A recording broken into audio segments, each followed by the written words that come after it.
Good morning. It's max out Monday plank-a-day Q&A time. I've already maxed out my plank. I did 4.5 minutes. I didn't want to talk while I was doing it. I did it early in the morning. So I wanted to get my question and answer done, doing another plank.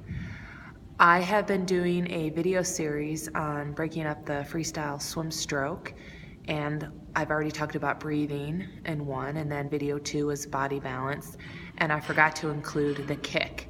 And the purpose of the kick, for me, in my mind, for most triathletes, is not for propulsion, but it's for balance. So today's plank-a-day and freestyle kick is going to be just in one video, like right now. So kicking in the freestyle stroke, especially if you're a triathlete, should be there to balance your body. You should kick from the quad and hip flexor. And for those who are struggling with it, if you are not using your quad, big part of your leg, or hip flexor, or ankle flexibility has a big thing to do with it, you will either stay in place kicking on a kickboard or you'll go backwards.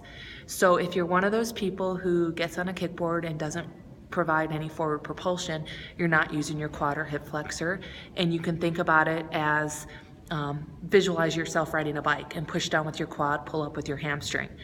So the quad, hip flexor really is what's going to help you with the kick, but so is ankle flexibility. You want to make sure you're kicking down with your ankle. Use your ankles to help you. If you're a runner and you don't have much ankle flexibility, it's going to be a little bit harder, but when you push down, you're pushing down with the top of your foot. When you pull up, down, up, if you can see my foot. And then trying to balance your ankles, feet pushing down with your quad and hip flexor. So a lot of things that I see, especially from beginners, is when they're kicking, their legs are kind of going all over the place.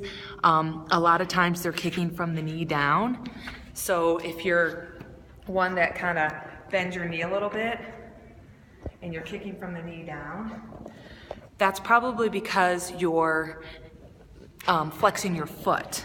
So just to kind of summarize, the goal for your kick is to balance, stay on top of the water, use your quads, hip flexors, and ankles, and keep your toe loosely pointed. You don't want your toe flexed, because then you're going to kick like that.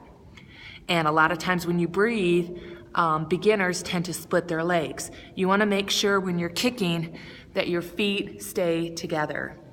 Those feet should stay pretty close together, and you can even think about scraping your toes together as you're kicking.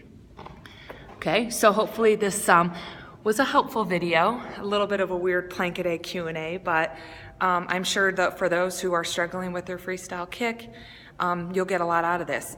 And if you have more questions, please send me a video of you swimming, kicking, and stay tuned for my next swim video. I'm going to start talking about the 3 main phases of the stroke, starting with the recovery phase, what goes on when your hand's coming out of the water to recover. So make it a great Monday, and I'll see you next time.